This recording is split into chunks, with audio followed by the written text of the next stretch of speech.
Did Brad really make a video about how to properly insult your child? Like, is this for real? No, this has to be clickbait, right? He just wants me to click and watch his videos.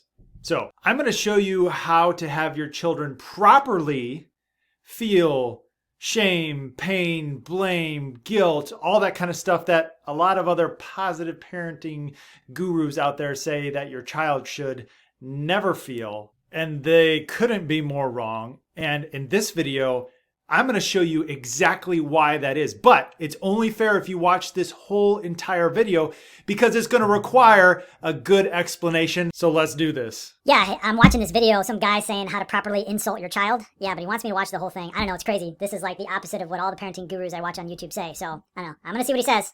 The strongest influence in your child's life wins. Is that you? I'm Brad Zood, and this is Influencer Parenting. Welcome to the channel. Again, I'm Brad Zood with InfluencerParenting.com. And if you're new here, go ahead and hit the subscribe button, tap the notification bell so that you never miss an amazingly important parenting video just like this. All right, so there are so many schools of thought out there that say your child should never ever feel bad feeling, and they use the definition of good parenting as completely avoiding making your child feel that way. And it baffles me because it is creating such a false reality for your child. I mean, setting up your child to live in a world where you never get your feelings hurt or no one ever says anything mean to you, it's astonishing. And then worse, your child doesn't have any practice handling and dealing with those emotions. So they go out and those things happen and it's battleships down. On some core level, this would be sheltering our children, right? Where they can only function inside of this false pretense that we create inside of our home. So how do you actually properly insult your child? We just actually need to insult the behavior that your child is doing and not your child themselves. So real talk, as a parent of 7 children, my wife Brett and I, listen, we think thoughts about our children that are not very kind thoughts. We're not perfect parents and we have imperfect thoughts. So like, how many times as a parent have you told your child to do something like 10 times and they haven't done it? And you're thinking to yourself like, really? Like, is my kid that dense? Like, certainly he gets this from his father, right? Can't be me. Like, am I living on planet Earth? Hello? Is anybody listening to me? I just told you not to do that. How? What part of no did you not understand? So let me break it down to you like this. Let's talk about 2 important words. Acting versus being. Acting simply means behaving in the manner of. So let's take an actor, for example. If someone's acting as a superhero, they are portraying the role of someone with special superpowers, right? But the person who plays Batman, the person who plays Superman in the movies, do they really have those powers? No, they're just simply acting like they do. On the contrast, being is the nature or essence of a person. In other words, your existence. So your being is who you are deep down inside, right? So let me give you an example. And this literally happened last night. So we're at church and we're eating a meal and the kids are playing and running around. And Peter, my 6-year-old, he is one of our fun children, that's for sure. And we love him to death. But he's over in another room screaming. He's not throwing a tantrum or whatever. He's just screaming and his voice is just kind of out of control. And so I go get him and I sit him down and we start to talk. I said, Peter, there was a room full of kids in there, 2-year-olds to 10-year-olds to 11-year-olds. And I said, did you hear any other kids screaming? And he goes, no. And I said, did you see or witness any other children acting like you were acting in there? No, not really.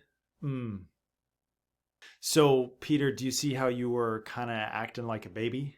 Do you see how you were the only one acting that way? You should feel kind of embarrassed that you're 6 years old, you're a pretty big boy, and there were younger kids than you, and you were the only one that was screaming and having an out of control voice. And in that moment, I am directly pinpoint, accurately, boom, addressing the bullseye of an issue. Now, I'm not calling him names. I'm not saying he is a baby. I'm just saying the way you were acting like a baby. I want Peter to have ownership of the way he was behaving, and I want him to see the ramifications of his behavior. I want him to take ownership of the way he acts, but most importantly, I want him to develop an internal radar that's going to help him to gauge how he should act in certain situations and around certain people. We have to inform our children what appropriate behavior is and when to do it. I'm not trying to make this some fun game for my child. I love you, son, and I'm going to instruct. Because I love you, I'm going to instruct you. I'm not going to try to blame other circumstances or redirect or start saying all these cute phrases or worry about their emotional whatever. Look, I'm going to instruct him, and I'm going to do my best to instruct the behavior that he is exhibiting. Now, in a time of non-conflict, it's important to do two other things, though. Number one, it's important to pre-instruct your child. So typically what happens at church, and I didn't do this last night, again, we're not perfect parents. I need this motivational talk just as bad as you do, but I would normally sit them down and say, listen, Peter, I want you to go have fun and play with your friends, but remember, sometimes you begin to act like this. And when you begin to act like this, then you're going to have to come and sit down at the table because it's not okay to act like that in there with your friends. And the second thing that this comes along with is us speaking loving words to our son. You know, there's hardly ever a night where I don't tuck him into bed and say, man, I love you so much. You're getting to be such a big boy, so responsible, man. You are so special to daddy. And building up that being part of him, right? I want him to know he's loved and all those sorts of things. But I'm mentally helping him separate the way he acts and the way he is. And undoubtedly, no doubt, we want our children to know that we love them and all those sorts of things. And then we connect the two and we say, because I love you, I am going to speak to you in this regard because I love you. So then when I do sit them down and say, hey, you were acting like a baby, they know the pretense of the conversation. It's because I love them. Look, when you're really getting into the sweet spot of child discipline and speaking into your children's lives, they will know and actually feel loved when this happens. It won't be this real negative experience. They will know and understand it's because you love them. So in our homes, we need to do this regularly with our children. We want to groom them in an environment that, if anything, gives really, really strong feedback. So when they go out into the world, when they grow up, that it's actually easier for them to do that. So it's kind of like a wrestler.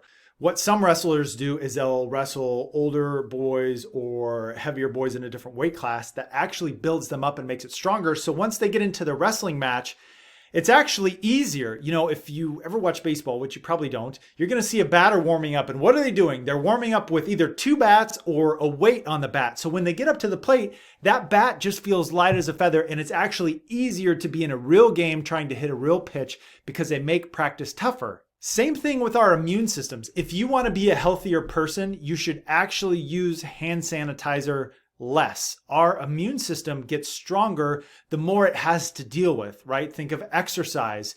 The more it actually gets used, the stronger you actually get. The bottom line is this: children need good, honest feedback from us as their parents who love them dearly. And if you're doing it right, you're being an influencer in the life of your child, and they're actually going to listen to what you have to say, take constructive feedback, go out and be equipped to change it. Not just managing it or smothering it or disciplining it or whatever. You're actually teaching them the skill of going back and doing better and being stronger of a person because they actually have the real feedback. So what's funny is I was just on another podcast yesterday, actually, and I get interviews on podcasts all the time. And here's what they say. They're like, oh, Brad, that was so good. Thank you so much for being on the show, man. I can't wait to post that and share it with my audience. And what I found is that there's just no way I can be that good at giving podcasts. I've done 7 or 8 of them now, and everyone's like, oh man, that was so good. And if I don't have some good, honest feedback, I'm never going to get better at doing podcasts. So the guy that I actually just did yesterday a podcast with, sent him an email. I was like, hey, thank you so much. But I got to tell you, when I'm on podcasts, like everybody says I did a great job, and I really I've never been trained on how to do a podcast, and I would really actually like some honest feedback, maybe specifically one or two things that you think I could do better to improve my podcast ability. And that's how I actually learn and grow. And I'm opening up myself to good old-fashioned criticism and critique that I know he doesn't mean any harm in. He's not trying to insult me, and that I can use and take and grow and become a better person. All right, so there you have it, how to properly insult your child, right? Without any anger, without any hate. You're going to give brutally honest feedback and discipline and consequences because you love them so much. And if they feel a certain way, you know what? This is part of being a human being on planet Earth, and you're equipping them to go out and exist in the real world. So love your children. God chastens those he loves, and parents chasten their children. It's just the way it works. All right, so if you like this style of video about how to speak to your children, I've got one of our first videos we've ever done on this channel below. It's a little fuzzy, but you should watch it on how to speak to your children. And don't forget to tap my head right there to subscribe to the IP fam. And we'll see you on the next one.